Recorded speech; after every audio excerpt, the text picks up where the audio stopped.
So welcome everyone.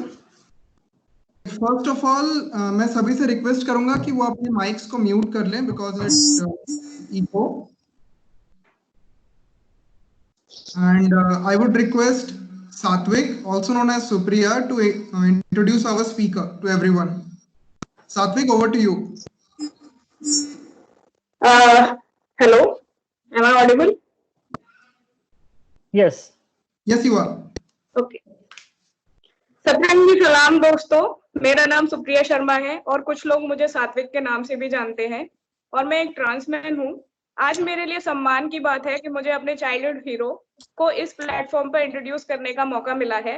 Manvendra Singh Gohil जी LGBTQ community का बहुत जाना पहचाना नाम है। इनका जन्म 23 सितंबर 1965 अजमेर में हुआ था। ये महाराणा श्री रघुवीर सिंह जी, राजेंद्र सिंह जी साहिब जी जो राजपीपला के महाराणा हैं, उनके पुत्र हैं। तो टेक्निकली ये एक प्रिंस है, यानी कि युवराज है। इनका एक टाइटल है the gay Prince.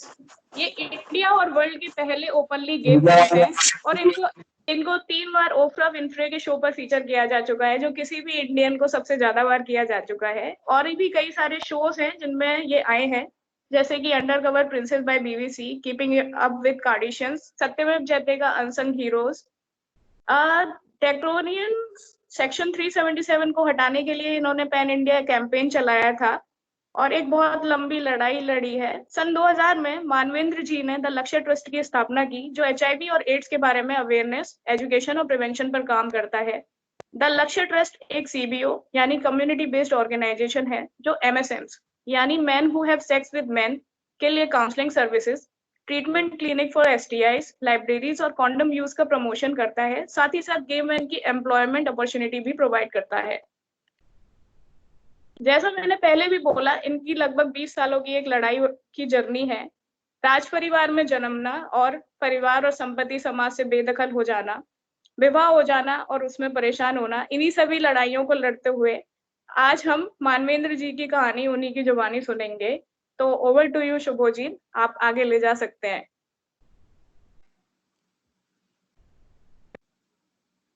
Thank you, Supriya. So now I would request Manvendra जी कि वो हमें अपनी कहानी के through identity as well as inclusion के नुआंसेस को समझाएं और उस एक ऐसे लॉ के बारे में हमें बताएं जिसने हमारे डिफरेंसेस के बावजूद भी हम सारे इंडियंस को जोड़ा। So over to Manvendra ji. Namaste to all of you. Thank you for having me on this today's Zoom. Today's this social media sharing, whatever we are doing, and thank you Supriya for introducing me, मेरा परिचय देने के लिए। मैं जो मेरे बारे में बता रहा था कि about the identity and about inclusion, वो मैं मेरी कहानी के जरिए बताना चाहूँगा। तो सात्विक ने, सुप्रिया ने तो मेरे बारे में काफ़ी कुछ बता दिया है, but I would like to say one thing that we all need to have our own identity at one point of time. हमारी जो पहचान है, हमारा जो अस्तित्व है, वो जानने की बहुत ज़रूरत है हम सबको, चाहे हम गे हो, हम स्ट्रेट हैं, हम जो भी हैं।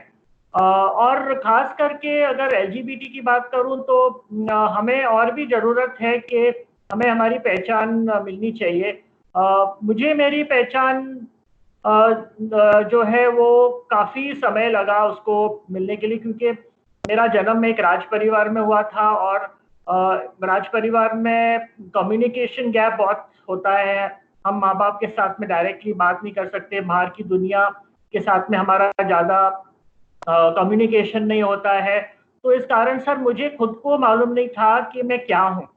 हालांकि मैं जब बड़ा हो रहा था तो मेरा जो आकर्षण है, मेरा जो अट्रैक्शन है, वो सेम सेक्स की तरफ हो रहा था, लेकिन मुझे समझ में नहीं आ रहा था कि ये चीज़ क्या होती है। उस वक्त को ये सोशल मीडिया नहीं था, इंटरनेट नहीं था, कोई जरिया नहीं था कम्युनिकेशन का कि मैं ये जान सकूं कि ये क्या चीज़ होती है।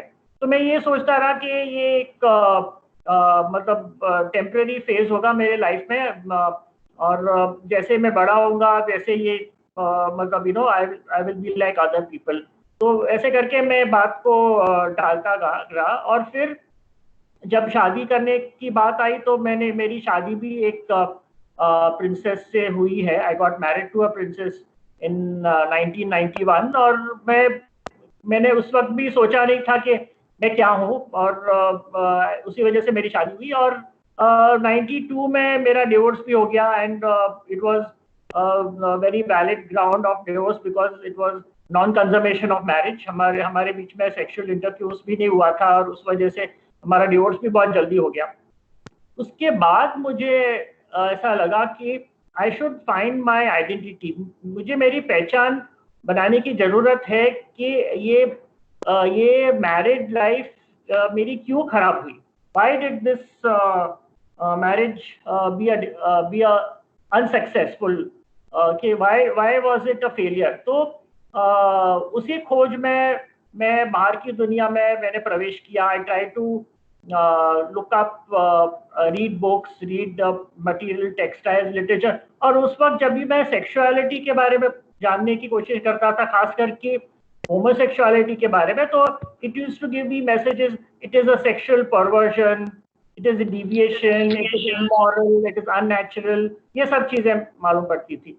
आई एम टॉकिंग अबाउट 1990s. और fortunately I came across one of the leading gay activists of India, Ashok Rao Kavi, was the first person to come out openly as gay, and through him I got my identity. मैंने उनको जाके बताया. I was being counseled by him, and he gave me this understanding कि देखो, तुमने बचपन में जो भी तुम्हारा जो behavior था towards being attracted to the same sex, it is absolutely natural or normal. You are born with it. You don't have to feel guilty about it कि ये चीज तुम्हें क्यों है. And your identity, you have to establish what you think you are. And जब जाके मुझे मालूम पड़ा, I identified myself as a gay man.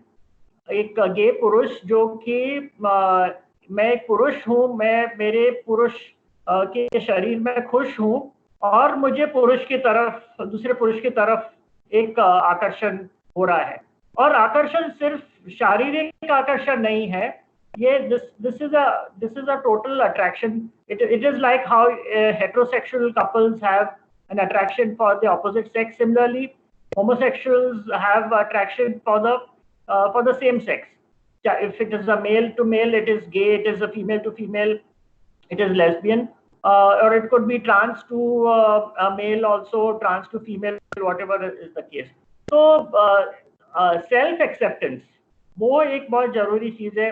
अभी मैं भी काउंसलिंग करने लगा हूँ. Ashok gave me the opportunity to and train me as a counselor. तो मैं भी खुद अभी काउंसलिंग काफी लोगों को करता हूँ. I help other people out. तो मैं उनको सबको ही बोलता हूँ कि भाई देखो, सबसे पहले अगर एक्सेप्टेंस आपको चाहिए तो वो सेल्फ एक्सेप्टेंस है. बाकी की दुनिया को छोड़ो, पहले खुद को एक्सेप्ट करो कि तुम कौन हो. And get an identity for yourself. अपनी एक पहचान बनाओ, अपना एक अस्तित्व बनाओ कि मैं कौन हूँ. उसके बाद तुम्हें अगर अपने घर वालों को बताना है, नहीं बताना है, फैमिली को बताना है, पड़ोसियों को बताना है, फ्रेंड्स को बताना है, इसको भी बताना है, बताओ. और खुद पहले एक पहचान अपनी बनाओ, और उसके बाद से फिर you can go to the other way. So that is the point about identity I wanted to make to you.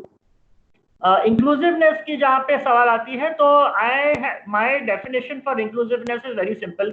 I like to include each and every one in my stream. I've always believed in inclusion and not exclusion. मैं ये हमेशा सोचता हूँ कि हम कोई अलग नहीं है. हम भी एक इंसान हैं.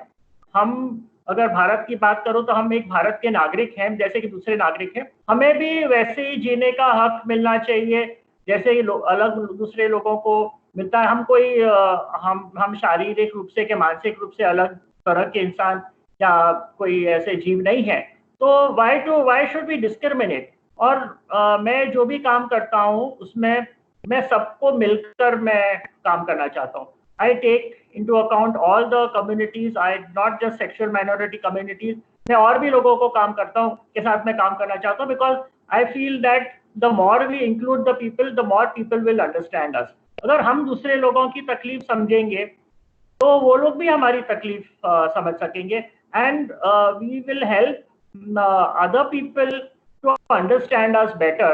और अगर हम चाहते हैं कि हमारे साथ डिस्क्रिमिनेशन नहीं हो तो हमें भी दूसरे लोगों के साथ में डिस्क्रिमिनेशन नहीं करना चाहिए.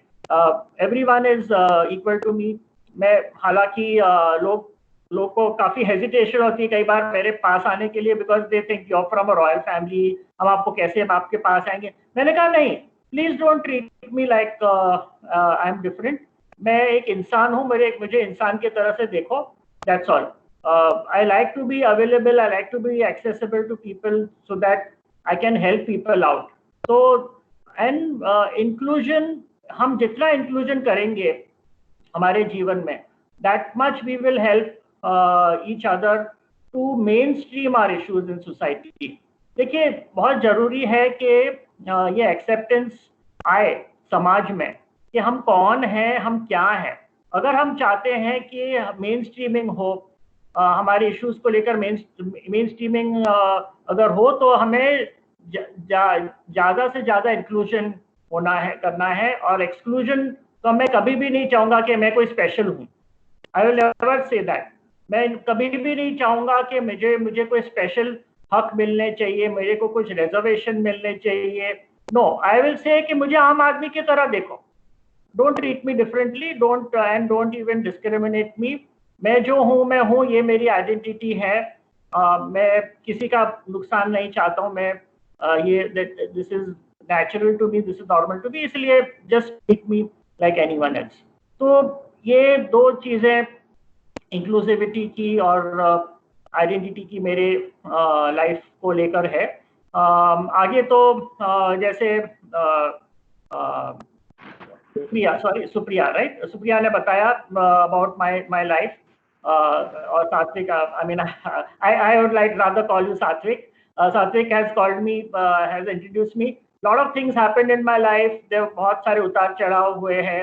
लोगों ने मुझे बहिष्कार किया है, लोगों ने मेरे खिलाफ नारे लगाए हैं, नफरत फैलाई है, बहुत हुआ है. लेकिन I just stood by one type of like, that is being honesty and being truthful to myself and to the others. इसलिए मैं गांधी जी से बहुत प्रेरणा लेता हूं कि आज जब गांधी जी ने अहिंसा और सत्य के आधार पे भारत को अंग्रेजों से आजाद कराया, तो मैंने सोचा कि मैं भी क्यों नहीं उनके ही उस पे चलकर उनके मतलब उनसे इंस्पिरेशन लेकर मैं क्यों नहीं मेरे भारत को इस हिपोक्रेसी से और ये बिगेटेड लोगों की सोच से आज़ाद करवा सकता हूँ. और उसका रिजल्ट अच्छा ही हुआ है, जिसके बारे में मैं आगे बताने जा रहा हूँ. 6 सितंबर 2018 को भारत की सुप्रीम कोर्ट ने ये फैसला किया कि समलैंगिक संबंध गुनाह नहीं है. काफी इसमें लड़ाई हुई है, लेकिन इस लॉ के बारे में बताने से पहले मैं थोड़ा बात आप लोगों को इस लॉ के इतिहास के ऊपर ले जाना चाहता हूं कि सबसे पहले तो ये कायदा क्या है वो भी जानना जरूरी है. ये कायदा का अगर मैं इंग्लिश का डेफिनेशन बताऊं तो पहले मैं उसका अंग्रेजी में बताऊंगा, उसके बाद मैं हिंदी में भाषांतर करूंगा. So what does section 377 of the Indian Penal Code say? It says that any carnal intercourse which happens, which is against the order of nature, which is between a man and a man and a woman, or man and an animal, which is penetrative in nature but which doesn't result in procreation, is a crime which is punishable with an offense, fine and or imprisonment. उसका मतलब ये हुआ, इसका हिंदी में अगर ये कहूँ तो अगर पुरुष और पुरुष या पुरुष और स्त्री या पुरुष और जानवर के बीच में सेक्सुअल संबंध हो रहा है, संभोग हो रहा है ये दोनों के बीच में, तो ये गुनाह है और ये संबंध में पेनिट्रेशन जरूरी है, और ये पेनिट्रेशन से अगर प्रोक्रिएशन नहीं होता है, इससे अगर बच्चा पैदा नहीं होता है, तो ये हर एक जात का संबंध को गुनाह के नजरिए में डाला जाएगा, और उसके लिए एक सजा भी होगी, जेल भी जाना पड़ेगा, साथ साथ में फाइन भी भरना पड़ेगा। अभी ये जानना जरूरी है कि ये कायदा कब से शुरू हुआ और ये इसका इतिहास क्या है। तो मैं आपको आज से कह सकते हैं 150 साल से भी ज्यादा के समय में लेके जाऊंगा। 1857 1857 ये साल भारत के इतिहास के लिए बहुत ही इम्पोर्टेंट वर्ष है। आप लोग जो इतिहास के स्टूडेंट्स हैं, आप लोग को सबको मालूम होगा कि first mutiny happened in the British India. First mutiny happened in 1857. For the first time, Indians revolted against the Britishers. पहली बार भारतीय लोग ने अंग्रेजों के सामने एक बलवा, एक रिवोल्ट किया है, और इस बलवे में, इस रिवोल्ट में इनके क्या बोलते हैं, अंग्रेजों के उन्होंने होश उड़ा दिए थे इस बलवे ने, क्योंकि पहली बार अंग्रेजों को लगा कि भारत के लोग भी विरोध कर सकते हैं। वो लोग सोचते थे कि भारत के लोग क्या करेंगे, हम इनको गुलाम बना सकते हैं, कुछ भी कर सकते हैं, हमारे खिलाफ नहीं जाएंगे। लेकिन 1857 में साबित हो गया कि भारत के लोग भी विरोध कर सकते हैं। तब क्वीन विक्टोरिया हमारे ऊपर राज कर रही थी, she was the empress of India. तो उसने अपने जासूस भेजे ये जानने के लिए कि ऐसे कौन से लोग हैं जिनकी वजह से हम भारतीय लोग इतने पावरफुल हो गए हैं कि हम लोग ब्रिटिशर के खिलाफ हम लोग आवाज उठा रहे हैं। तो इन स्पाइज ने क्वीन विक्टोरिया को रिपोर्ट किया और बताया कि दो तरह के लोग हैं भारत में जो बहुत ही पावरफुल है, बहुत सामाजिक रूप से भी पावरफुल है और आर्थिक रूप से भी पावरफुल है। They are financially and socially very much strong, influential people. तो ये दो लोग कौन है? एक तो प्रोस्टिट्यूट्स, फीमेल प्रोस्टिट्यूट्स, जो कमर्शियल सेक्स वर्कर्स जो है, जो जिनको हम लोग इसमें देखते हैं, रेड लाइट एरियाज में देखते हैं, वैसे लोग। और दूसरे हैं ट्रांसजेंडर, और ट्रांसजेंडर्स में द हिजड़ास, इनको हिजड़ा भी कह सकते हैं, इनको किन्नर भी कह सकते हैं, अलग अलग भाषा में अलग उसका इस्तेमाल होता है। तो ये दो लोग सबसे पावरफुल पाए गए। क्यों? क्योंकि उनके पास में पैसा बहुत है। You know the fact the Hijra community has got a lot of wealth. The prostitutes, female prostitutes के पास भी बहुत सारा पैसा है, plus they got a very strong influential power. और अगर हम इतिहास देखेंगे तो ये भी जानने को मिला है कि बहादुर शाह जफर जो मुगल के आखिरी जो रूलर थे, उनकी सेना में हिजड़ों ने भाग लिया है। The Hijras have fought the war of our independence with Bahadur Shah Zafar. So they were even physically strong. So Hijras, it's a historically known fact that Hijras have been used in defense, in war, and lot of, you know, as security guards. हमारे भी palaces में उनको रखा गया था सिपाही की तरह, because they were strong, they were influential. उनकी पर्सनालिटी भी ऐसी थी। तो इन दो कम्युनिटीज को कुचलने के लिए क्वीन विक्टोरिया ने लॉर्ड मैकॉले नाम के ऑफिसर को अपॉइंट किया और बोला कि ऐसा कायदा बनाओ जिससे कि ये दोनों कम्युनिटी नष्ट हो जाए हमेशा के लिए, ताकि भारत के लोग हमारे ऊपर उंगली उठा के भी नहीं कहे कि हम आपके विरोध में जा सकते हैं। तब 1857 में ये हुआ, और 1860s में 1860s के करीब ये 68 में कैसे कुछ लॉर्ड मैकॉले ने ये कायदा बनाया, section 377 of the Indian penal code, ये दो कम्युनिटी को नष्ट करने के लिए। और क्योंकि अगर आप ये कायदा, जैसे मैंने अभी आपको डेफिनेशन कहा, बताया। तो कोई भी हिजड़े के पास में बच्चा पैदा करने के लिए तो जाएगा नहीं, मतलब you cannot even have a child if you go to have sex with a hijra, and nobody will go to a prostitute to have a child. आज कोई भी prostitute के पास में, आज commercial sex worker के पास में कोई भी बच्चा पैदा करने के लिए नहीं जाता है, you know. There are other ways to have a child.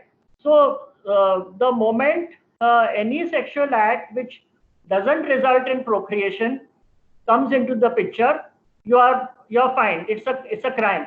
इतना भी नहीं, ये कायदा ये भी कहता है कि जो हमारे से अधिकतर लोग नहीं जानते इसके बारे में, इसलिए जानना जरूरी है कि this law also says that a married man and a woman, if they indulge in any kind of sexual activity which doesn't result in procreation, then both the married man and the woman can be fined.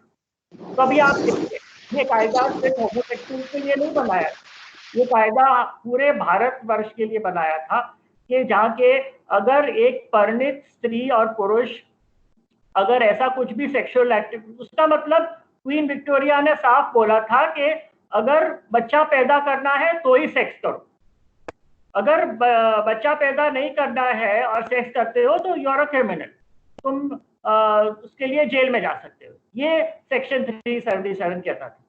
लेकिन अफसोस ये बात का है कि भारत 1947 में आजाद हुआ और ये कायदा सरकार ने उसको देखा भी नहीं उसकी तरफ, और ये कायदे को कंटिन्यू रखा। और ये कायदा भारत में अभी 2018 तक रहा है, और ये कायदे मतलब in spite of the fact कि हमारे भारत के संविधान, हमारा भारत का संविधान अगर कहा जाए तो it's one of the best constitutions written in the world. I highly respect doctor Babasaheb Ambedkar for writing our constitution, और उस कॉन्स्टिट्यूशन में उन्होंने जो फंडामेंटल राइट्स दिए हैं उसमें सारे भारत के नागरिकों को समांतर हक दिए है। उसमें खास लिखा गया है कि all rights to be given to the Indian citizens irrespective of caste, creed, race, religion and sexuality, मतलब लैंगिकता को भी उसमें उसको बाहर नहीं रखा है। तो अगर हमारा भारत का कॉन्स्टिट्यूशन कहता है कि सबको इक्वल राइट्स मिलनी चाहिए, तो फिर section 377 is a total violation of our fundamental rights. इसकी मतलब you know the both don't get along together. तो इसलिए जरूरत था कि हम हमारे कोर्ट का दरवाजा खटखटाए, और we had to go to the court and appeal to them that please review your laws. आप लोग जो भारत को आजाद हुए इतने साल हो गए हैं, क्या हम अभी भी अंग्रेजों के गुलाम बन के बैठेंगे? क्या हम हमारी कल्चर पे, हमारी संस्कृति के आधार पे हम कायदे नहीं बना सकते? क्यों हमको क्वीन विक्टोरिया के बनाए हुए कायदों का पालन करना है? उसका मतलब हम अभी भी गुलाम हैं। We are still the slaves of Britishers. क्या why can't we have our laws based on our moralities? Our moralities is we are very proud that India has a rich cultural heritage. I belong to such a rich cultural background, so I'm very proud that I'm born to a family which is more than 600 years old of dynasty. हमारे culture में कामसूत्र है जो कि 2500 साल पुराना एक world's oldest sex encyclopedia है, कि जो जीसस क्राइस्ट के जन्म से भी 500 साल पहले लिखा गया है।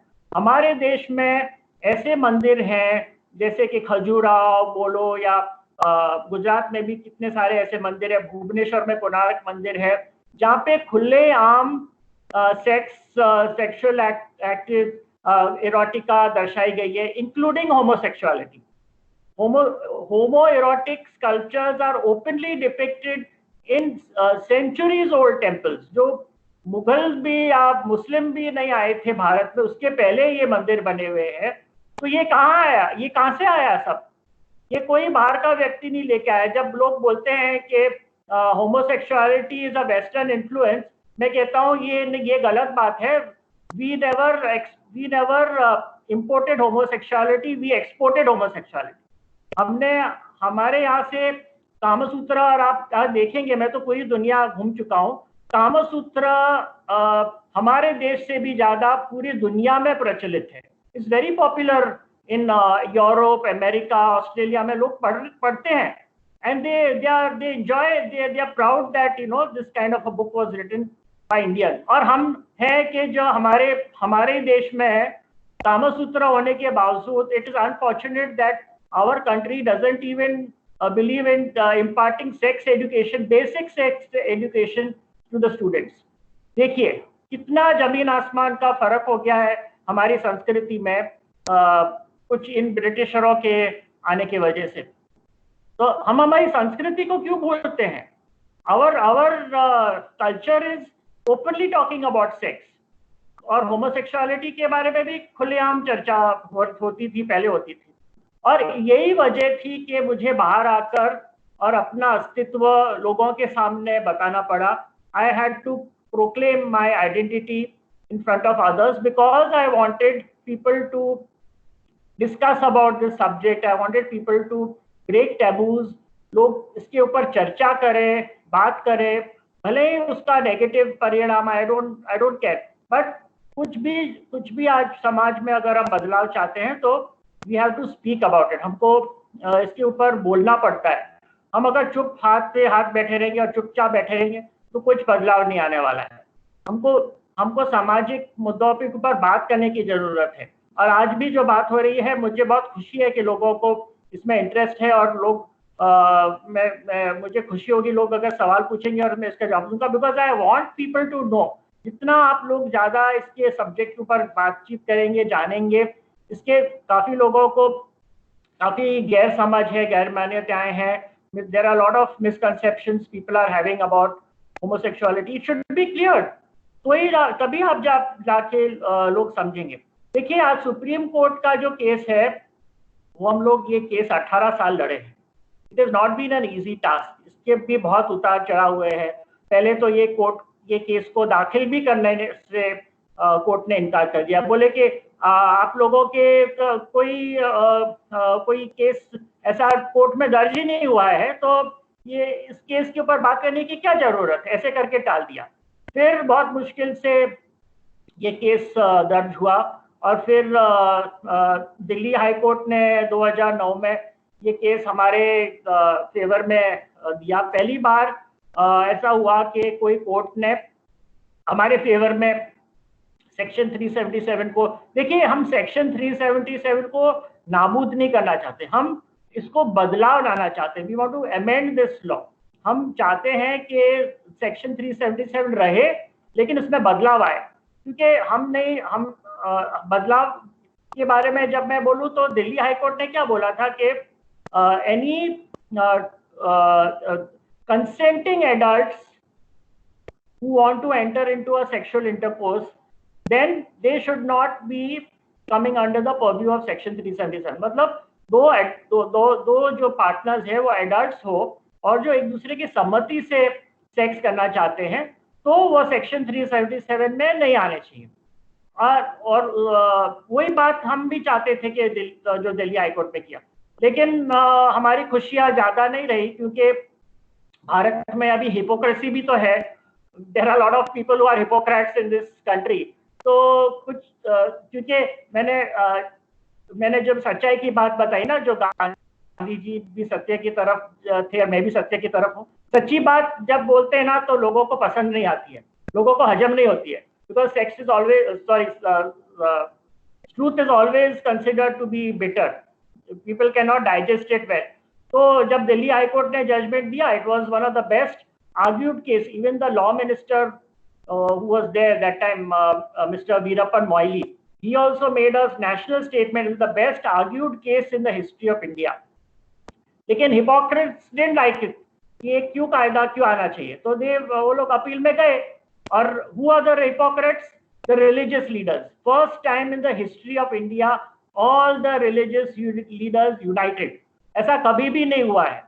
हम जानते हैं हमारे कितने रिलीजन्स के बीच में क्या क्या डिफरेंसेस है, we know that, we don't have to talk about it। First time all जितने भी धर्म गुरु थे सारे के सारे एक होकर उन्होंने सुप्रीम कोर्ट में हमारे खिलाफ अपील फाइल की। 2013 में unfortunately we lost the case, और उस वक्त के जो जज थे उन्होंने कहा कि it is a ministerial population, मतलब ये बहुत हम माइनॉरिटी में है। हाँ, yeah we are a minority, we are a sexual minority, हम वी डोंट डिनाई दैट। हम लोग 5 से 10% है पूरे पॉपुलेशन के। आई मीन इंडिया के हिसाब से तो वी आर इन मिलियंस। अगर भारत की पॉपुलेशन के बारे में बात करें तो हम लाखों में है, हम छोटी संख्या में नहीं है। हमने कोई बात नहीं, हमने कोर्ट को आदर किया, लेकिन हमारी किस्मत से एक सुप्रीम कोर्ट ने एक ऐसा प्रोविजन दिया है जिसको कहते हैं क्यूरेटिव पिटिशन। तो वो क्यूरेटिव पिटिशन हमने 2014 में दाखिल किया। Now curative petition can be filed only in very rare conditions, और अभी तक भारत के इतिहास में सिर्फ 4 ऐसे पिटिशंस अलाउ हुए हैं कोर्ट में, उनमें से हमारा एक है। और क्यूरेटिव पिटिशन ऐसे केस में दाखिल होता है कि when the court feels that injustice has been made to the petitioner, then in that case a curative petition is allowed. तो वो 2014 में curative petition दाखिल हुआ। Fortunately for us, 2014 was also the year when first time in the history of India transgender rights were given by the Supreme Court in the Nalsa judgment. पहली बार किन्नर समुदाय, hijra community, trans man, trans female, जो भी transgender में आते हैं, उन सबको हक मिले हैं जो पहले कभी 2014 में वो हुआ। फिर उसके बाद में ये इसकी केस की हियरिंग हुई। अच्छी बात ये हुई कि ये केस ओपन कोर्ट में इसका हियरिंग हुआ है, not in a close court. इसको फिर से रीओपन किया गया और एक बेंच एक अपॉइंट हुआ और ये बेंच ने ये केस को सुना और बहुत ही प्रोग्रेसिव इसमें जजेस रहे हैं। और हमारा जो मुद्दा था कि ये जितने भी फंडामेंटल राइट्स है इंडियन कॉन्स्टिट्यूशन को जो जिन्होंने बनाया है, ये फंडामेंटल राइट्स हमारे जो वायलेट हुए हैं इस लॉ की वजह से, वो हमको राइट्स हमको मिलने चाहिए और ये कायदा बदलना चाहिए। तो उसके बेसिस पे हियरिंग हुआ और जजेस ने बहुत ही प्रोग्रेसिव जजमेंट 6 सितंबर 2018 को was a very historical day for not just India but the whole world, जबकि पहली बार भारत जैसे देश ने हमारे भारत के नागरिक को मानव अधिकार और उसमें वो नहीं है, हमको ये जजमेंट हमारे फेवर में दिया। और कौन से 4 हक थे जिसके लिए हम लड़ रहे थे? इंडियन कॉन्स्टिट्यूशन ने हमको 4 हक दिए हैं: right to equality, right to privacy, right to live with dignity and respect, and right not to be discriminated। 4 हक दिए थे जो सेक्शन 377 ने हमारे से छीन लिए थे। ये 4 हक हमें सुप्रीम कोर्ट ने 6 सितंबर को दिए हैं। तो ये फैसले से पूरी दुनिया तो काफी खुश हुई। United Nations were very proud of India to have taken this judgment, because this judgment was giving equal rights to all its citizens irrespective of their sexuality, which was very important। और जैसे कि मैंने बोला कि ये सिर्फ कायदा हमारे लिए लागू नहीं था, this law was also impacting a married man and a woman। Yes, we have protected animal rights, so we have said that we have to protect animal rights. I'm not absolutely not in favor of animal sex. Yeah, Queen Victoria was she had her own ideas, but we are not Queen Victoria. We are a free independent India. We have our own moralities. So we have to protect animal rights. We have to protect child rights. That's why we have put the term adult, consenting adults. And the important word is consent, which means all kind of post-sex, or whether it is rape or it's post-sex with a male or a female, we have to protect that. So with that in mind, this law was enacted, and here we are we can proudly say that yes, we are a proud Indian citizen post 6 September 2018, thanks to the honorable judges of the Supreme Court of India to have made a decision which was giving respect to all the citizens of India with equality. So it was a win of एक सत्य की जीत थी, इसलिए कहते हैं ना सत्यमेव जयते. Why do we say सत्यमेव जयते? Because truth always wins.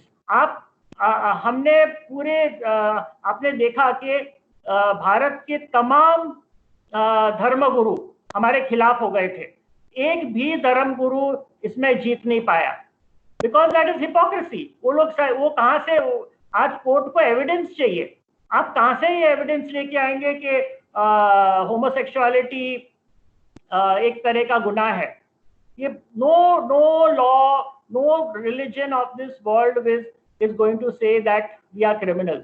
There is absolutely no evidence. जब हमारे खुद के किताबों में ही ये खुलेआम लिखा गया है, तो फिर what kind of evidence will the religious leaders get against us? So they lost.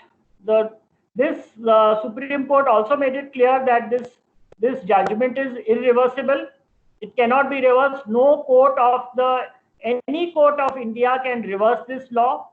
Even the Parliament of India cannot go against the Supreme Court's judgment and say that this is reversed. This is a full and final judgment. In fact, एक जज, lady जज है इस bench में, अभी उसका नाम नहीं याद आ रहा है, she went on to say that the country owes an apology to the community for causing them injustice and discrimination. ये भारत में जो लोग ने भी हमारे साथ अत्याचार किया है, हमारे मानव अधिकारों का उल्लंघन किया है, वैसे तमाम लोग को हमको माफी मांगनी चाहिए, ऐसा जज ने बोला है, सुप्रीम कोर्ट के जज ने. क्या अभी वो लोग माफी मांगे नहीं मांगे वो अलग बात है, हमको मालूम नहीं कि लोग लेकिन हम बिल्कुल नहीं चाहेंगे कि लोग हमारे साथ में भेदभाव करें, लोग हमारे साथ में अत्याचार करें, लोग हमारे मानव अधिकार का उल्लंघन करें, हमारे ह्यूमन राइट्स का वायलेशन करें, क्योंकि हम कुछ अलग है ही नहीं. हम पैदाइशी जो भी है, हम पैदाइशी हैं. हमारी गलती नहीं है कि हम गे हैं, लेस्बियन है, ट्रांस, हम जन्म से ये है. तो हमें क्यों गुनहगार के उसमें दर्जे में रखना चाहिए? क्यों नहीं हमको आप लोग एक इंसान की तरह से देखते हैं? क्यों आप हमको अलग नजरिए से देखते हैं? तो अभी हमारी अभी सेक्शन 377 की तो खैर लड़ाई हमारी एक बहुत बड़ी जीत है, कहा जा सकता है एक कानूनन तौर पर एक बहुत बड़ी जीत है. We have a strong legal foundation for winning our rights. लेकिन अभी एक बहुत बड़ी लड़ाई लड़नी बाकी है, जिसके लिए मैं और मेरे काफी दूसरे साथी हैं, एक्टिविस्ट हैं इंडिया में, वो भी लड़ रहे हैं, और वो है to fight for the society's rights. We are wanting acceptance from the society. हम चाहते हैं कि समाज हमें स्वीकारे, समाज हमें समझे, और समाज भी हमें जो सुप्रीम कोर्ट ने बोला है उसका अमल करे. और वो मुझे लगता है बहुत बड़ी लड़ाई है, और ये कंटिन्यूअस मेरे ख्याल से चलती रहेगी. इतना जल्दी उसका अंत नहीं आने वाला है, क्योंकि हमको समाज में जाकर, समाज के लोगों के बीच में रहकर उन्हें समझाना है, एजुकेट करना है कि प्लीज अंडरस्टैंड अस. हमको आप अपने नजरियों से देखो. You come in our place, हमारे अंदर आके देखिए कि हमारे में क्या स्ट्रगल्स है, हमारे में क्या बीतती है. तब आप जाके आप लोग को समझ में आएगा कि हमारे में क्या परेशानी आती है, हमारे में क्या मानसिक तकलीफें होती है. तब जाके आप लोग हमारी बातें समझ पाएंगे. तो बस ये इतनी सी बात करनी थी. अगर आप लोगों के कुछ भी प्रश्न हैं तो आप मुझे पूछ सकते हैं, जो भी इसको सुन रहे हैं. I will be happy to answer any questions which are coming to you. Thank you so much, Manvendra ji. Yeah. And I would request everyone to write their questions in the chat box. Because we have over 100 participants, तो हम एक साथ सभी को address नहीं कर सकते हैं, बट जिसके पास भी कोई भी सवाल है, they can write their questions in the chat box and I would pass them on to Manvendra जी.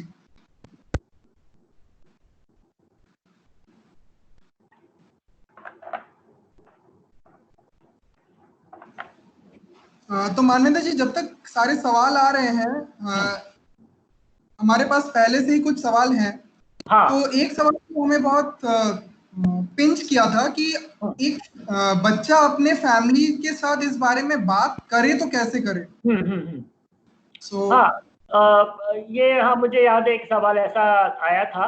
तो देखिए, मुझे भी काफी स्ट्रगल करना पड़ा मेरे माँ बाप को बताने के लिए. क्या ये चीज क्या है ना कि कोई भी लोग आसानी से समझ नहीं पाते हैं. अगर माँ बाप हैं, वो भी इनफैक्ट माँ बाप तो हमारे से भी एक जनरेशन आगे है, तो वो लोग तो उनके तो एजुकेशन में ऐसे भी कुछ ऐसा आया नहीं है, और हमारे भी एजुकेशन में अभी धीरे धीरे करके आ रहा है. तो हर एक माँ बाप को भी समझने में वक्त जाता है. तो हमने इसमें दो तरीके हैं. एक तो हम काउंसलिंग के द्वारा माँ बाप को समझाते हैं कि अगर किसी माँ बाप को बताना है तो हर एक स्टेट में एक ऑर्गेनाइजेशन है कि जो समलैंगिक लोगों के ऊपर काम कर रही है. लेस्बियंस, गेज, बाइसेक्सुअल, ट्रांसजेंडर्स, सब पूरी कम्युनिटी के ऊपर कोई ना कोई स्टेट में कोई ना कोई एनजीओ है. तो उसके जरिए वो व्यक्ति काउंसलर की मदद से माँ बाप तक पहुंच सकता है,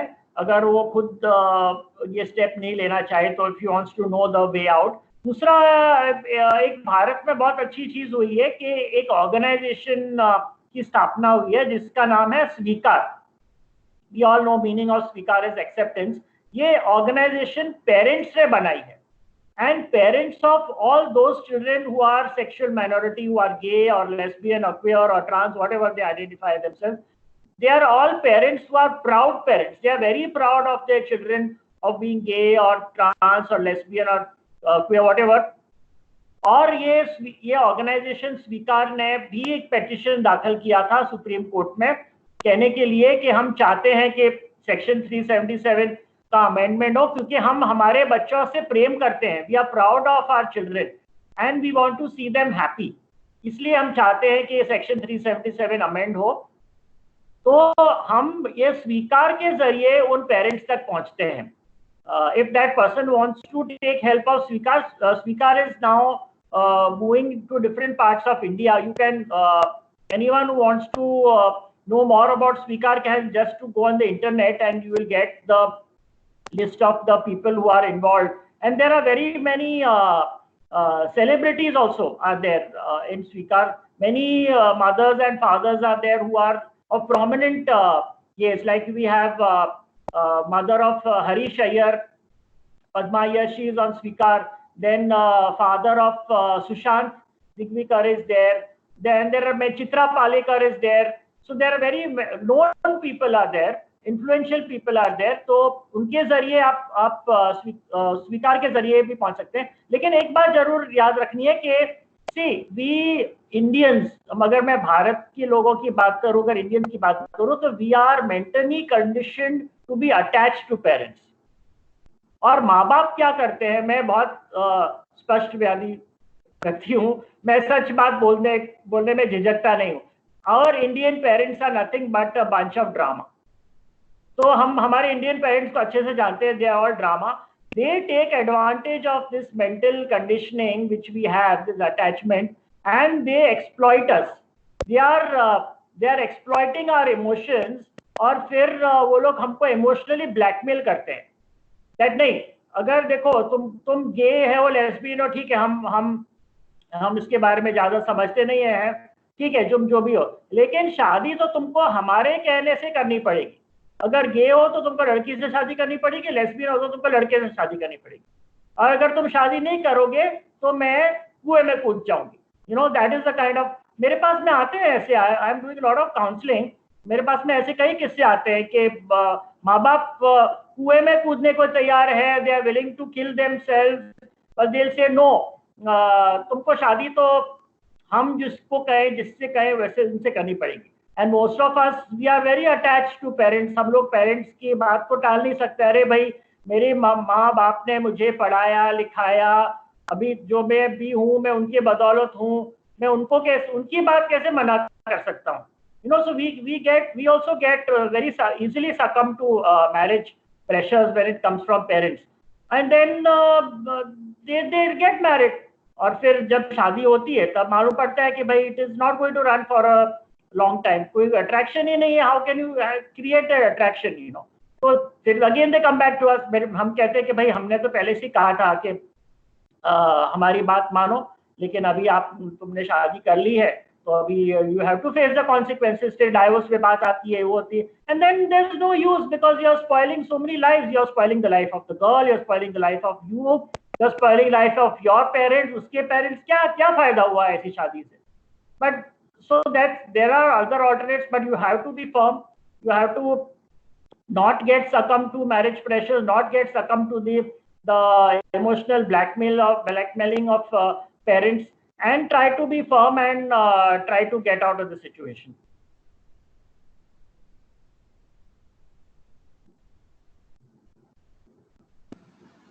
thank you Manvendra ji. So interesting था बहुत ये समझना कि पेरेंट्स की साइकोलॉजी क्या है and how can we like tackle that through counselling. एक और सवाल चैट में अभी आ रहा है कि even if government has made the decision, हमारे लॉ ने हमें वो डिसीजन दिया है and we have won in section 377, but in the professional space और सोसाइटी में अभी भी डिस्क्रिमिनेशन बहुत ओपन है. So what's your take on this? And ये जो भावना है वो हम कैसे बदल सकते हैं in the professional space as well as in the society? Yeah. So see, I'm again coming to what I already talked before. Yes, we have a strong legal foundation of that we have won this case in the Supreme Court, but that is not enough.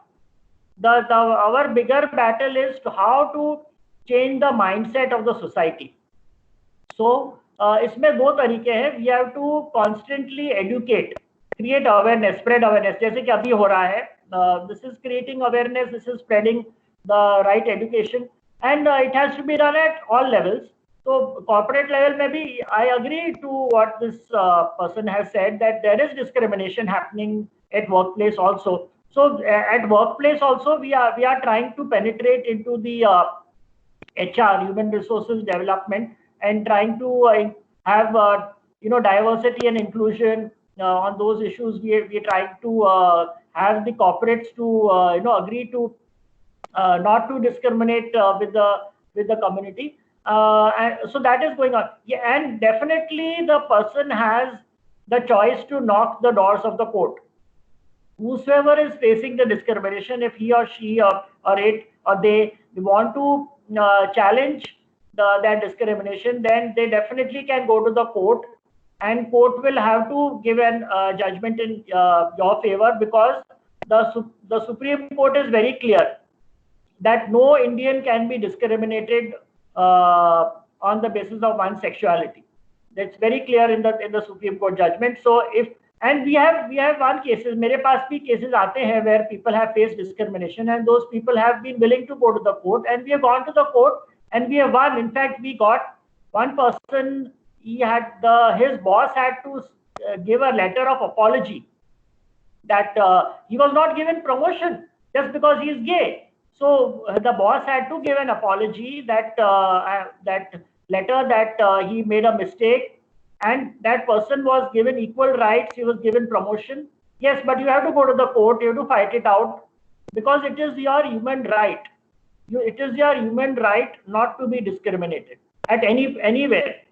So you have the options, whatever option you think you want to do.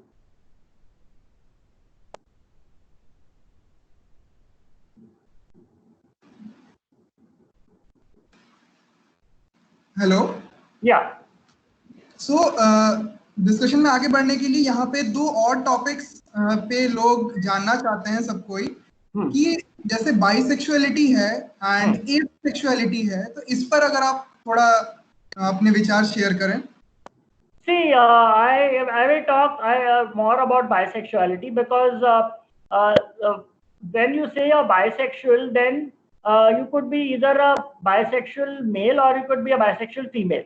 So if you're अगर आप पुरुष हो और आपको एक पुरुष की तरफ भी आकर्षण है और आपको एक स्त्री की तरफ भी आकर्षण है, अपना अट्रैक्शन है, so then you're a bisexual male. If you're a female, then you can be attracted towards a female and towards a male.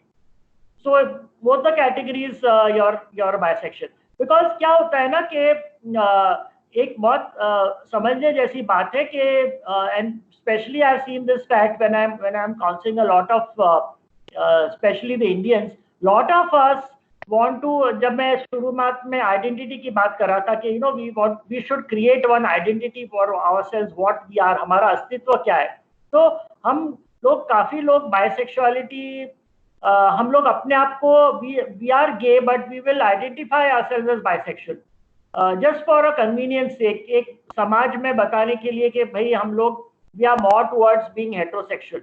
But then that doesn't last for very long because we realize that we are not actually bisexual, we are gay or we are lesbian, but we are just trying to portray that false hope within us that yes, we are also attracted towards a woman and we can get married. If I'm gay, I can get married to a woman. If I'm lesbian, yes, I can get married to a man. Just that we are able to please the society, that yeah, we can follow what the society is expecting from us. So it is very important that one has to know what one's identity is based on one's behavior.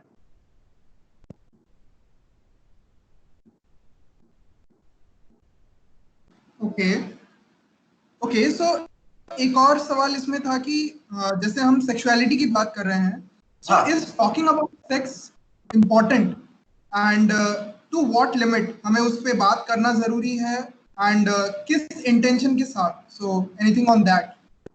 Yeah, see, it is very important to talk about sex. मैंने पहले ही बात बोला था कि especially when हम ऐसे देश में से आते हैं कि जहाँ के हमारे देश में तो पूरी एक encyclopedia लिखी हुई है, कौन सा ऐसा आप बताइए, tell me one country in which an encyclopedia like a Kama Sutra has been written. Tell me just one country. I don't think there's any country in the world where as old as Kama Sutra something has been written. So when we come from that kind of a background, then why is there a problem to impart sex education in our schools and colleges, which is something very natural and normal? I mean, why do we have to twist? I still remember, मैं मेरे खुद की एक example देना चाहता हूँ. When I had the fortune of studying in one of the most reputed schools of Mumbai or of India, with the Bombay Scottish School. And when we had our biology class where they were teaching about the human reproductive system, our teacher was so shy to talk about reproduction that she is talking about secondary sexual characteristics of giraffe, zebra, lion. And I used to wonder, why are they teaching us about animals? I don't want to have sex with a zebra. I don't want to have sex with a lion.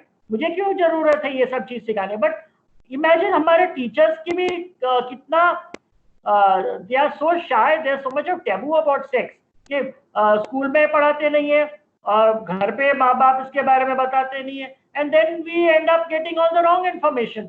तो इससे और भी बच्चों को नुकसान होता है.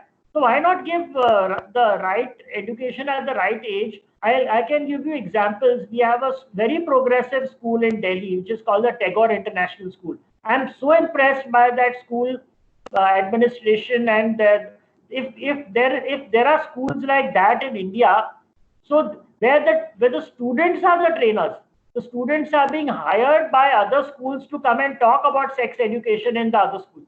Why can't we have schools like that in India, which are so open to talk about sex? What is wrong? That is something which ultimately you have to give the education to them. So talk about sex education, talk about homosexuality, LGBT issues, ये सब अभी ऐसे भी सब चीज अभी लोगों को इंटरनेट पे तो मिल ही रही है ना. So why not have a course design in schools and colleges where at whatever age one thinks it's appropriate.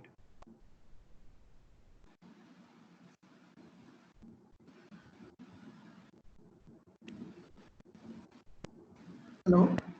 Yeah. So, interesting insights that you gave in that, and nice to know about that school.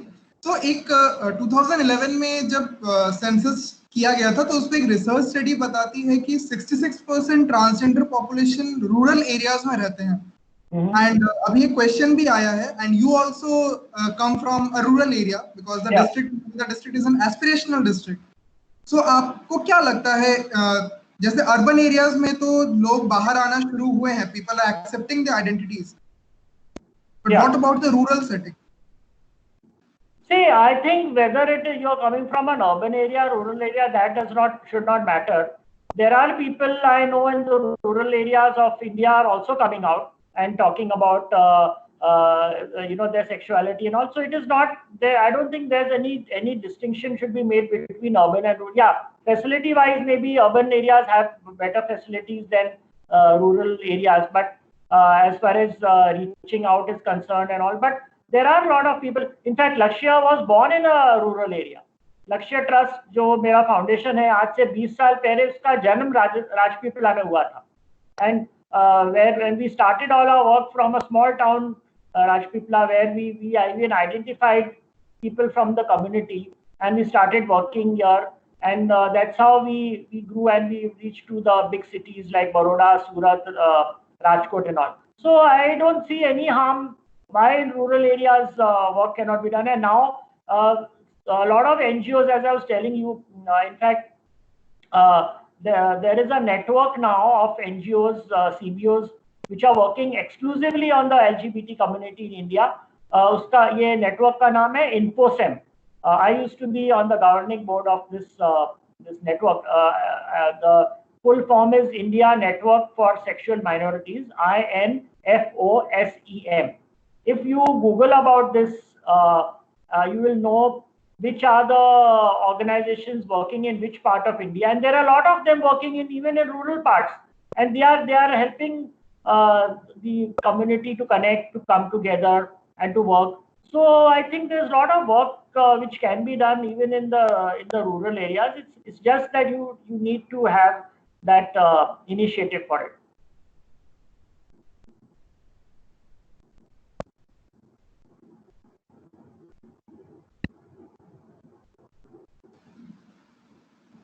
Thanks for that clarity. And there was also a question that how Lakshya Trust started, so you already addressed it. Yeah, but I can talk maybe a little bit about Lakshya Trust, a little bit background about Lakshya if you Sure. want.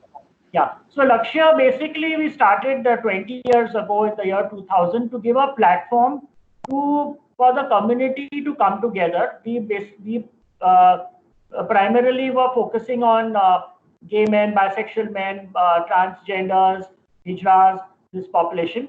And that was in the year 2000. And then this platform was created so that we can come together and share ideas, views, and address each other's issues, common issues which we are facing, like marriage pressures, coming out issues, police harassment, legal issues, all these things. Fortunately or unfortunately for us, HIV had already started spreading in India in the 1990s. And it was a blessing in disguise for organizations like Lakshya Trust, where we got empowered because of HIV, because the government realized that if they have to work with the homosexual population, with the men having sex with the men population and transgender population, then they have to partner with organizations which are working for this community. So the government of Gujarat approached us, and they proposed to us that they wish to partner with Lakshya Trust because they want to support us for HIV prevention and awareness amongst the men having sex with men and the transgender population. And that was a big starting point for us to get government support right from beginning. And we started working initially in the cities of Vadodara and Surat, and then we added Rajkot, where we reached out to almost to a population of more than 20,000 people in these three cities, where we are providing, we have clinics for STI, sexually transmitted infections, checkups for their testing, treatment, We give out condoms. We are doing a lot of events where we are trying to change the behavior of the community. We do a lot of counseling. And now we are also doing a lot of HIV testing and treatment of the community. And now we are spread to other people, like as I was telling in the beginning, that I am a person who believes in inclusion and not exclusion. So we are now working even for the general population. We have also added a woman chapter in that. We work for domestic violence against women. We work for lesbian women, queer women, trans men also. And we are having an exclusive program for transgenders for their social identities based on the Nalsa judgment and based on the transgender bills which was passed by the Lok Sabha and the Rajya Sabha. And we work for mental health issues, a lot of other things. And currently, I'm developing a community campus for the lesbian, gay, bisexual, transgender, queer, and allies. Again, why allies? Because of I believe in inclusion. This campus is coming up in a rural area again. When you're talking about rural and urban, it's coming very much in a very, very rural part of India, in the royal establishment of Hanumanteshwar, which is around 60 kilometers away from the city of Vadodara, where this campus is going to be giving facilities like we'll have a skill center, we'll have a medical center, we're going to teach music, we'll have music therapy, we'll have a library, a learning center for teaching different languages, computers, lot of activities happening there to make the community self-sustainable and so that people can live a life of dignity and respect. So बहुत कुछ हो रहा है लक्ष्य में. मेरे पास एक अच्छी टीम है, मेरे स्टाफ है जो बहुत मेहनत करते हैं. अभी भी कोविड-19 के पीरियड में हमारे स्टाफ के लोगों ने काफी लोगों को मदद की है. आप लोगों को जान के ताजुब होगा जो लोग व्हेन पीपल हमारे हिजरा कम्युनिटी के ऊपर लोग ताने करते हैं, लोगों को उनको रिब्यूक करते हैं, उनको छेड़ते हैं. I'm so proud to say my transgenders, my hijras in Baroda have gone to the extent of mortgaging their jewelry and distributing ration amongst the slum dwellers of Baroda.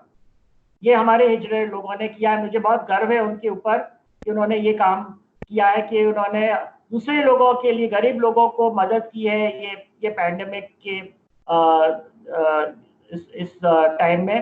तो हम दूसरे लोगों को भी मदद करते हैं, हम सिर्फ हमारे लोगों को नहीं करते हैं. We work for all those who are deprived, all those who are marginalised. जिसको जरूरत है हम सबको, लोग हमको इज्जत दे नहीं दे हमको मालूम नहीं है, लेकिन हम लोगों की इज्जत जरूर करते हैं. We do respect other people और हम लोगों की मदद भी करते हैं. और हाँ, मैं एक बात बताना भूल गया.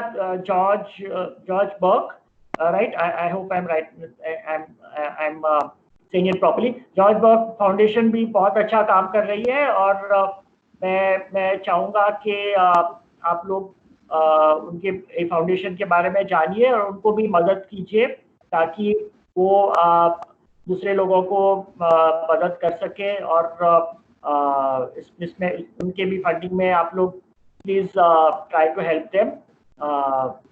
This was one message which I wanted to give to the viewers.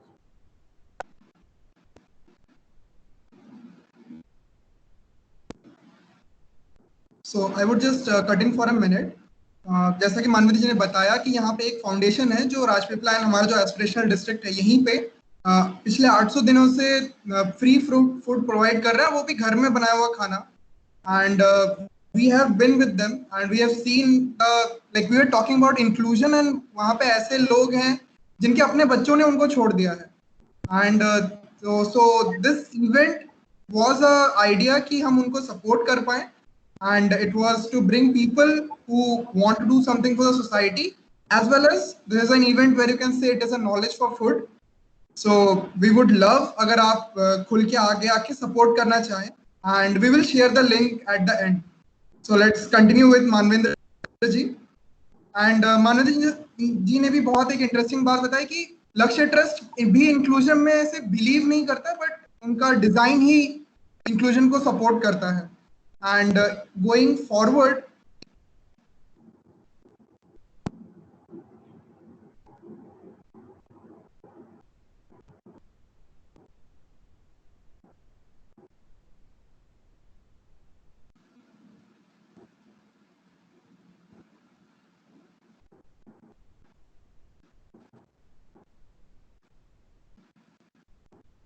am I audible? Yes, now you are. बीच में नहीं दिया था. Yeah. So there are many other questions that are coming. एक अलग पर्सपेक्टिव पर एक सवाल आया है कि अगर एक सोसाइटी पैट्रियार्कियल है, how does that influence the how transgender people are treated in the society and how they are seen in the society? Does that have any influence? What is your take on that? हमारी society तो patriarchal है, वो हम सब जानते हैं, लेकिन जब ट्रांसजेंडर की बात आती है, so that's the third gender. That doesn't say anything of that. Is they say we are not neither male nor we are female, we are a third gender.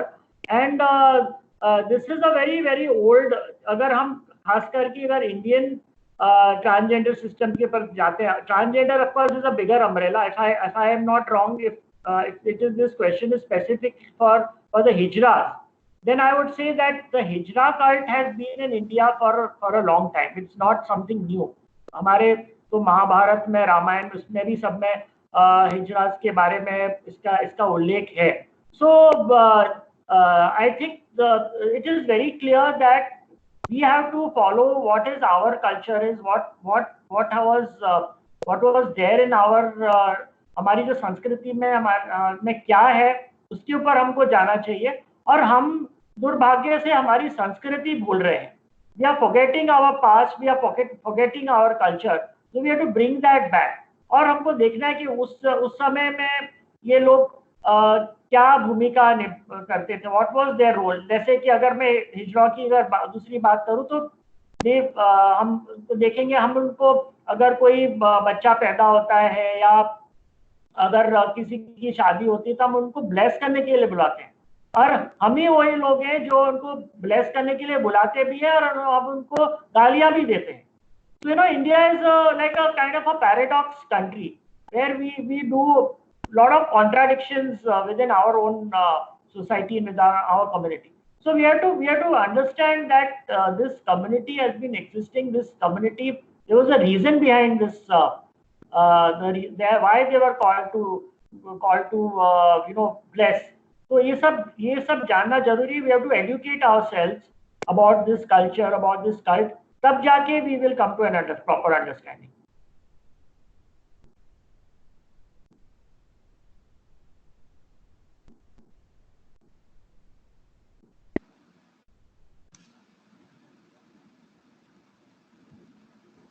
So Manvendra जी, जैसा कि आपने अभी बात किया कि education is very important.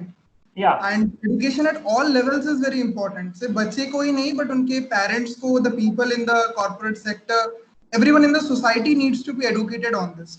Correct. So, like, can you suggest some ways people are, or you know that people are educating others on this issue at the school level or at different levels? Yeah. So see, as I was giving you example of Tagore High School, there are many other schools also. In fact, nowadays schools are doing a lot of projects for the students. Abhi recently this happened. I had this chance of meeting this very young girl, just a 14-year-old girl from Baroda, from a school. She was doing a project and she chose LGBT as one of her subjects. And she called me up and she said, I want to interview you. And I was so shocked. I said, 14 साल की लड़की ने कभी मेरे को interview नहीं किया है. This is the first time. तो मैंने कहा कि first thing I asked her, I said, okay, I don't mind talking to you, but are your parents do they know about it? क्योंकि अभी ये 14 साल की बच्ची है, तो I should understand कि इसके माँ बाप ने इजाजत दी है कि नहीं. So immediately she gave the phone to her mother, and the mother told me कि sir, we are just waiting for your green signal. Moment you tell us yes, me, my husband, and my daughter and my son, we are all wanting to come and meet you and interview. My daughter wants to interview you. So see, that is what we need. वो लड़की आई, She is the youngest girl to interview me. Nobody younger than her has interviewed me so far. At the age of 14, she had such sensible questions on homosexuality. पूरा research करके आई थी. And in front of her parents, मैंने वो लड़की को तो शाबाशी दी, but I also congratulated the parents. मैंने कहा you people are supporting her. That's why she is able to come. तो अभी स्कूलों में LGBT issues को लेकर काफी ये हो रहा है, प्रोजेक्ट्स लोग बना रहे हैं. So I think it should be a student initiative. Students मिलकर, और अगर टीचर्स को ये प्रस्ताव रखे कि हमको LGBT के मामले में कुछ और जानना है, बात करनी है, रिसर्च करना है. So that is one way of doing it. There are a lot of institutions I know, colleges I know, which have started LGBT ally groups, like IIT has done, Indian Institute of Management, NID, the Baroda University has done it. Even other parts of India, they have started these ally groups and all. Lot of TED Talks are happening. I get invited to a lot of TED Talks, and TED Talks are nothing but student initiatives. Recently, I was invited by a TED Talk all the way from Amritsar, and that also from a school, not from a college. So imagine school children are also, and they are calling me, and all my topics are based on LGBT issues. I've done 13 TED Talks till now in India. They're all LGBT focused, and the schools have absolutely no problem, and colleges also have no problem talking about it. So I think it is a student drive should be there, helped by the teachers, by the faculty. And if that this team works up, then I'm sure they will be able to have a lot of education. I have designed a course for a university, for a law university, where I'm teaching. It's a full-time. It's a course. It's a certified course. Anyone wants to have that course, I can share that course with them. Where it's again a voluntary course where you can you can enroll yourself and come for that course, and at the end of the course you give an exam, and then we give a certificate. So that kind of thing is also possible. Plus we are also giving opportunities to students to come as interns, as internship to our organization. They can come, they can intern there, volunteer there, learn something about what we are doing. They can give ideas. Even I would be happy if students can come and give me ideas, because they are young generation. They got better ideas and thoughts than I have got. We can get to learn something from them. So there are a lot of ways in which education is possible.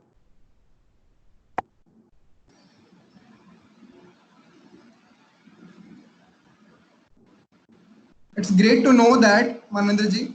Yeah. You are also working in the education part, and I know that you work as a professor also. So I hope your students love you. I know that, and we are just nearing 4:30, and हमें some time इतना जल्दी पार हो गया महसूस नहीं हुआ. So thanks for that. And हम 2 और questions ले सकते हैं. So there is another aspect that is coming up.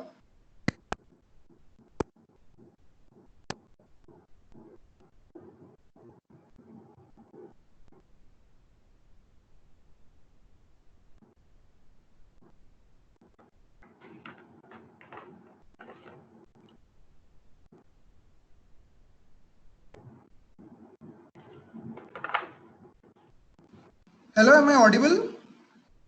Yes, you are audible. Okay, sorry. So recently the Transgender Protection Bill became the Transgender Protection Act. Yeah. So would you like to share your views on that? Yeah. So see, when the NALSA judgment was passed in 2014, there are a lot of by the Supreme Court. There were a lot of issues which were raised about the identity of the trans population, and the court says that look, it is upon the individual to decide what he or she or it wants to identify herself, itself, or himself as. That was what was given. The bill, when it was passed, the bill says that they didn't agree with what the NALSA judgment says. They said, look, the whosoever wants that they should be identified as a transgender has to go through a committee comprising of the district magistrate and the medical officer who will certify on the basis of the application and on the basis of the medical examination, and to see whether the person should be identified as a transgender or no. So this thing was highly objected by the transgender community, because they felt it is the violation of one's right to identify oneself, rather than go through a team of people who may be biased or may not be able to give the right judgment on the what that person may like to identify as. So that was one issue which is like being debated about by the activists. And then there was an issue about whether they should be given the right to beg or no. Now begging, for that matter, it was not called begging in the olden days. It was भिक्षावृत्ति, इसको हिंदी में भिक्षावृत्ति कहते हैं. अगर मैं कहूँ तो इसमें कुछ सिमिलैरिटी जो हिजरों में देखी गई है, जो भिक्षावृत्ति है, और जो हमारे साधु संत की जो है, उसमें काफी मैं कहूँगा कि देयर इज सिमिलैरिटी है. क्योंकि वो लोग भी जब अभी आज साधु है, सन्यासी है, उन्होंने तो अपना गृहस्थी वगैरह छोड़ दिया है. वो लोग भी जब भिक्षावृत्ति के लिए जाते हैं, उसको ये नहीं कह सकते कि वो बेगिंग है. तो इसमें भी ये जब चीज बेगिंग का जब सवाल आया, तो द ट्रांसजेंडर एक्टिविस्ट ने ये बात उठाई कि देखो मतलब ये हमारी एक ट्रेडिशनल हमारी एक कस्टम है जो हम लोग कितने सालों से करते आ रहे हैं, तो इसको आप बेगिंग में नहीं डाल सकते. तो ये एक और मुद्दे पे डिबेट हुआ है. लेकिन मैं एक चीज जरूर कहना चाहूंगा कि भारत एक ऐसा देश है कि जहां ट्रांसजेंडर्स को हक मिला है.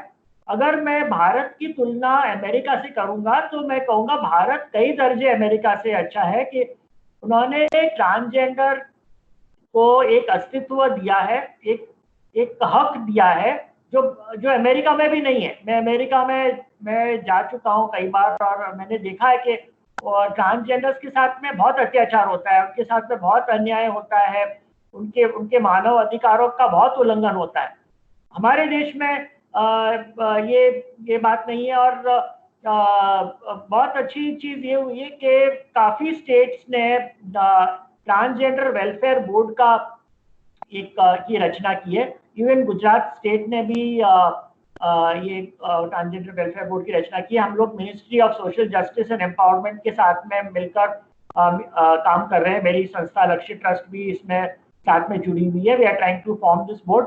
और ये बोर्ड में ये कहा गया है कि इस बोर्ड का, इस कमेटी का जो मेंबर होगा, उसमें से they will take one representative from trans man, trans woman and hijra, which is a very very good thing, because transgender doesn't mean only hijra. Transgender एक अम्ब्रेला है जिसमें ट्रांस मैन भी आता है, ट्रांस वुमन भी आती है, और हिजरा भी आता है. क्योंकि ऐसे काफी ट्रांस वुमन है जो कहते हैं कि we don't identify as hijra, we are identifying as a trans woman. So that is their choice, तो इस बोर्ड के जरिए हम लोग देखने की कोशिश कर रहे हैं कि how we can give them their social entitlements. अभी पॉपुलेशन सर्वे होने वाला है 2021 में अभी नेक्स्ट. तो ये सही मायने में हमारे भारत का सही पॉपुलेशन होगा. पहली बार भारत के इतिहास में सही मामले में अगर देखा जाए तो ये हमारा population will be the right one, because हमारे देश ने कभी भी सही पॉपुलेशन किया ही नहीं है. तो अगर हमारा पॉपुलेशन सर्वे ही गलत है तो हम किस बेसिस पे हम हमारे स्कीम्स और हमारे जो भी हम हमारे टारगेट्स वगैरह पूरा करेंगे. हम जब कोई किसी के घर में जाते हैं तो हम पूछते हैं कि आपके घर में कितनी महिलाएं, कितने पुरुष हैं, कितने बालक हैं, कितने बालिकाएं. कभी भी ये नहीं पूछा है कि आपके घर में कितने ट्रांसजेंडर हैं. कभी भी ये सवाल नहीं पूछा है.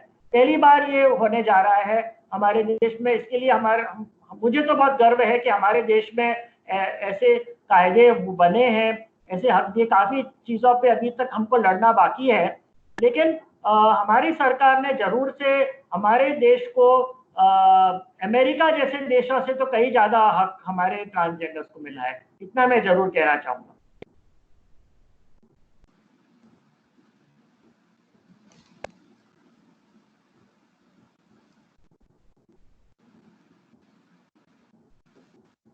थैंक यू मानवेंद्र जी, जितना आपने वो इनसाइट्स दिए हैं, दैट्स वेरी इंटरेस्टिंग।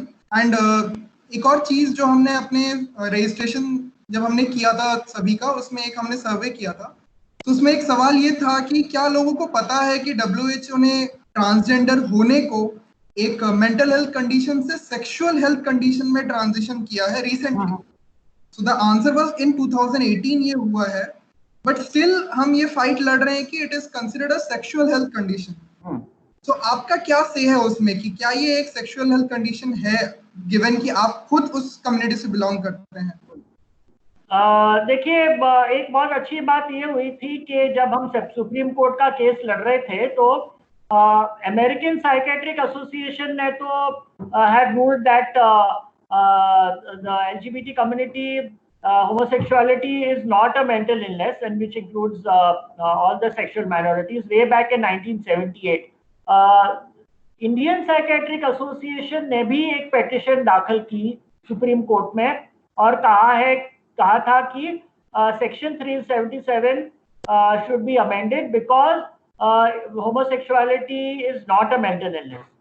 इसलिए अब भारत में भी यह माना गया है कि लीगली ये माना गया है कि ये मानसिक बीमारी नहीं है। ये अगर ट्रांसजेंडर्स को भी हम लोग उसके दायरे में लेते हैं तो it is not to be treated as that. And ये भी अगर जैसे एक व्यक्ति का सवाल था about the discrimination happening, this is challengeable. You can go to the court, you can file petition, you can file a suit, and you will definitely win because the Supreme Court has made this judgment.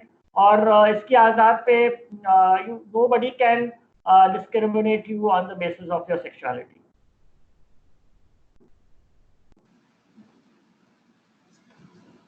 Okay, तो एक final question आपसे पूछना चाहूंगा कि आपको कैसा लगा हमसे बात करके? I liked it a lot. मुझे बहुत अच्छा लगा, मुझे बहुत अच्छा एक मौका मिला है. See, again I am coming to the same thing, inclusion. Why did this happen is because I believe in inclusion. It's not that there may be somebody from the LGBT, there may not be somebody from LGBT, but I like the idea that we come together, we discuss these issues, we have a healthy discussion, and these discussions can continue. This is not, I don't think this is an end to this. We can continue having discussions and information sharing on various platforms.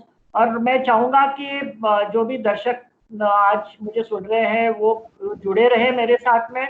अगर आपको कोई भी व्यक्तिगत रूप से भी कुछ कठिनाई है, कुछ समझना है on any issue, feel free to contact me. मैं मेरा email address आप लोगों के साथ शेयर कर सकता हूँ और you can be in touch. And thank you for giving me this platform to all of you who have organized this for me. And I'll just say during this pandemic, especially now that we are still facing, I will just say be at home, be safe, use masks, use sanitizers, wash your hands, and maintain social distancing.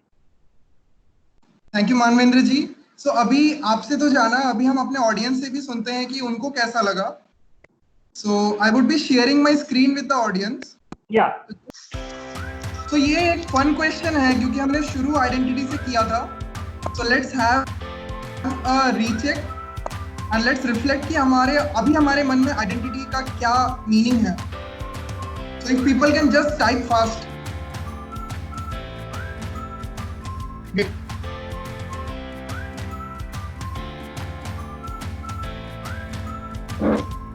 Okay. Yes.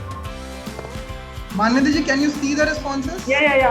I can see, and they're very interesting responses are coming, and I'll see all of them.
तो जब तक हम सब feedback भर रहे हैं, I would like to invite Vishnu, who pitched his vision to create and increase the life chances of the transgender community through innovative education methods within an environment with self-respect and dignity in the annual idea competition of Gandhi Fellowship, and bagged the second prize, to share a vote of thanks to the speaker and all our participants.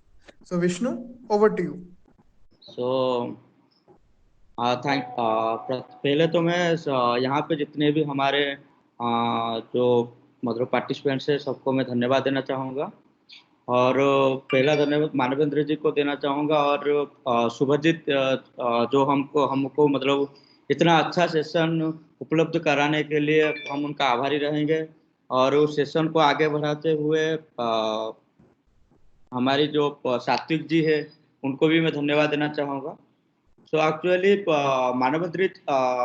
Manvendra जी को मैं पहले से थोड़ा बहुत जानता था during my transgender जो project के ऊपर हमने बात किए थे एक बार कि एजुकेशन रिलेटेड कैसे हम लोगों ने काम करेंगे आगे लेकर।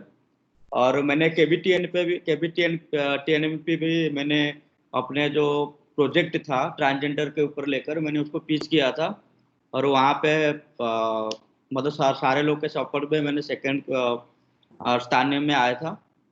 लेकिन चीज़ें यही होता है कि मतलब जब तक हम जो कनेक्ट फील नहीं कर पाते थे, जो आज मैंने कनेक्ट फील कर पाया और बहुत सारी चीज़ें मेरे को सीखने को मिला, जानने को मिला। तो आई थिंक ये एक बहुत बड़ा अपॉर्चुनिटी था हमारे लिए, जिसको हमने मतलब उसको यूटिलाइज किए और आगे भी करते रहेंगे अगर ऐसा सेशन हमको मिलेगा, और हमने उसके आभारी रहेंगे। So thank you Manvendra ji, and thank you Shubhajit, and thank you all the participants including Sathi ji, इस सेशन को अच्छे से आगे लेने के लिए और इस सेशन को हमारे आगे उपलब्ध कराने के लिए। Thank you. ओके, ठीक है। मानवेंद्र जी, थैंक यू सो मच। आप जैसे फेसेस की हमें हमेशा जरूरत पड़ती है जब भी हम कमिंग आउट के लिए ट्राई करते हैं। ऐसे एग्जाम्पल सोसाइटी में होने बहुत जरूरी है जहाँ से लोग रिलेट कर पाए, और अपनी जर्नी वहीं से शुरू होती है कि जब पता चलता है कि मैं एक अकेला इंसान नहीं हूँ जो लड़ रहा है, साथ में मेरे कोई और था। तो हमारे कम्युनिटी के लिए आइडियल होने के लिए थैंक यू सो मच, और यहाँ पे हमें समय देने के लिए थैंक यू। बाकी जिन लोगों ने मेरे ऊपर इतना प्यार बरसाया है, सपोर्ट दिखाया है, सारे एलाइज को मेरा थैंक यू, और मुझे एक मौका देने के लिए, मेरी वॉइस को एक मौका देने के लिए सबको thank you so much everyone. बस यही था कि आगे भी ऐसी कोशिशें जारी रहें। कि एक मेरी सोच थी कि शायद मैं ऐसा कोई इवेंट ऑर्गेनाइज करूँ, कोई टॉक ऑर्गेनाइज करूँ, पर किसी और की तरफ से आना ये एक बहुत अच्छी चीज़ थी। कल जब मुझे पता चला कि ऐसा कुछ होने वाला है, तो मेरे मन में एक बहुत बड़ी खुशी हुई कि चलो कहीं से किसी ने ट्राई तो किया है। और थैंक यू शुभजीत कि तुमने इस प्लेटफॉर्म पे लाके सबको इस बारे में जानकारी दी। या थैंक यू एवरीवन आने के लिए, और मानवेंद्र जी थैंक यू वेरी मच फिर से। Thank you everyone for your feedbacks, or thank you Satvik and Vishnu for sharing the vote of thanks. But I would also like to share that I am just the face of the entire event. It was Prakhar who made it possible, who talked to Manvendra ji, who convinced him, and thanks a lot Prakhar. Manvendra ji, क्या आप सुन सकते हैं मुझे? Yeah, I can hear you. So I would like you to give us the final words कि आपको ये अभी जितने responses आपको मिले आपको कैसा लगा, and how would you like us at the individual level to do something for inclusion and our own identities? Yeah, see, definitely, the response I got, I'm glad to see that and to hear that. Thank you very much for all of you to have given this wonderful responses. I would also like to know if there are any suggestions how to improve upon the sessions, if there are any other topics under the scope of LGBT, sexual minority, HIV, AIDS, or any of these issues which I am working with. If some more information needs to be shared with the audience, then I would be happy to do that. And if you can provide our websites and my links to the audience, then I will be happy to connect with them, and if they have any other suggestions or any other things to say, I would be happy to be linked with them on social media as well. मुझे खुशी होगी कि अगर जो audience आज register हुई है उनको अगर आगे कंटिन्यू करना है तो मुझे खुशी होगी कि उनके साथ में संपर्क बना रहे और हम इसके ऊपर आगे भी कुछ बातचीत कर सकें.